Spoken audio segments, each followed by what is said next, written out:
Welcome back. હા, supreme court વ્યક્ત કરી રહ્યું છે ચિંતા, કારણ કે ખેડૂત આંદોલનને લઈને આખરે કોરોનાનું સંક્રમણ વધી શકે છે અને તેને લઈને આખરે સુપ્રીમ કોર્ટે કેન્દ્ર સરકારને સવાલ પૂછ્યો છે કે આખરે શું આંદોલનમાં નિયમોનું પાલન થઈ શકે છે, કારણ કે આ સમગ્ર મામલે મોટી સંખ્યામાં ખેડૂતો એકઠા થઈ રહ્યા છે અને કોરોનાનું સંક્રમણ જે રીતે દિન ખતરો બની રહ્યો છે, ત્યારે મોટી સંખ્યામાં એકઠા થયેલા ખેડૂતોમાં કોરોનાનું સંક્રમણ વ્યાપે નહીં તે માટે ગાઈડલાઇનનું પાલન થવું અત્યંત જરૂરી છે।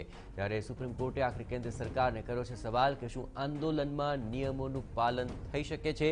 જો કે ખેડૂત કોરોનાથી સુરક્ષિત છે કે નહીં તે ખ્યાલ નથી તેવું સુપ્રીમ કોર્ટે ખાસ નોંધ્યું છે। ખેડૂત આંદોલનમાં કોરોનાને લઈને સુપ્રીમ કોર્ટે આ ચિંતા વ્યક્ત કરી છે અને કોરોનાને લઈને ખેડૂતોને કોઈ નુકસાન ન પહોંચે તેને લઈને આખરે એ વાત પણ ધ્યાને દોરી છે કે આખરે આ રીતે ખેડૂત કોરોનાથી સુરક્ષિત છે કે નહીં તે ખ્યાલ નથી આવી રહ્યો। આખરે સવાલ પૂછાયો કેન્દ્ર સરકારને કે શું આંદોલનમાં પણ નિયમોનું પાલન થઈ શકે છે કે કેમ।